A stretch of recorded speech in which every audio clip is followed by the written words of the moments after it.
बूथवर नजर ठेवण्यासाठी गुजरातवरून लोक आणल्याचा उद्धव ठाकरेंचा आरोप। पंकजा मुंडेंनी महाराष्ट्राच्या डोळ्यावरची पट्टी काढली। उद्धव ठाकरेंचा भाजपवर हल्लाबोल।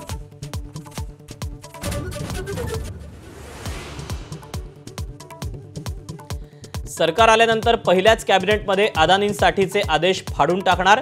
मुंबईतल्या सभेत उद्धव ठाकरेंची मोठी घोषणा।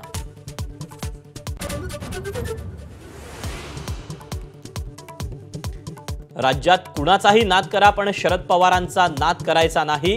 पवारांचा थेट इशारा। रस्ता चुकलेल्यांना नुसतं पाडायचं नाही, जोरात पाडायचं। शरद पवारांचं मतदारांना आवाहन।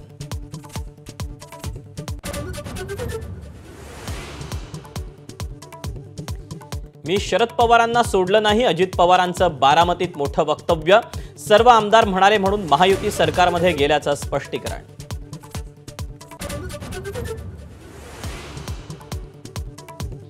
महायुतीत मुख्यमंत्री पदासाठी शर्यत नाही, आमची शर्यत विकासाची।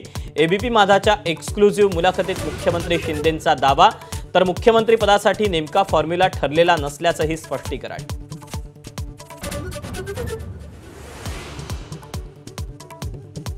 माहीमवरून राज ठाकरेंची वेळेत चर्चा होणं गरजेचं होतं, मात्र ते आमचे स्नेही आहेत, संबंध बिघडू नयेत हीच माझी इच्छा।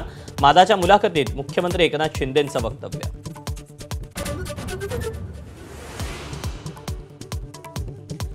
नागपूरमध्ये प्रियंका गांधींच्या रोड शो दरम्यान मोठा गोंधळ।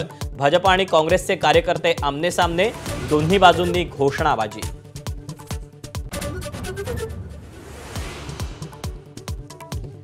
कापण्याची भाषा कराल तर आम्हीही तीच भाषा करू। दर्यापूरमधल्या गोंधळानंतर नवनीत राणांचं प्रत्युत्तर। आतापर्यंत 48 जणांवर गुन्हे दाखल।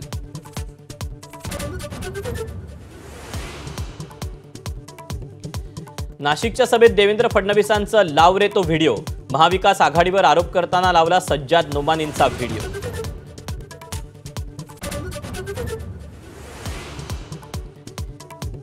बीडमधल्या वंचितच्या कार्यकर्त्यांचं प्रकाश आंबेडकरांकडून समर्थन। भाजपला पाठिंबा देणाऱ्या अपक्ष उमेदवाराला फासलं होतं काळं।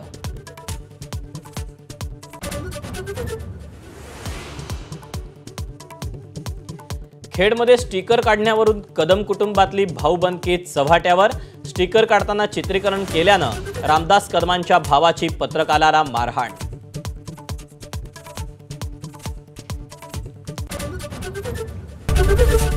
एबीपी माझा, उघडा डोळे बघा नीट।